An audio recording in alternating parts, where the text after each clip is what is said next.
Assalamualaikum. So hari ni kita ada Nissan Almera So untuk Nissan Almera ni abang datang nak tukar dia punya Exhaust.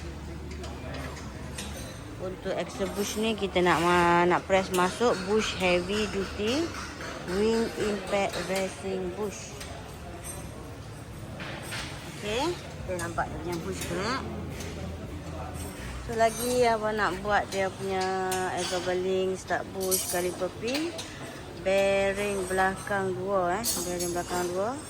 Kita nak tukar exhaust bush, bearing belakang, depan nak tukar exhaust link, start bush, caliper pin. Itu mau buka apa? Start bush. Oh. Caliper pin dia dah ada free play. Brake pad abang ni pun dah nak habis dah ni.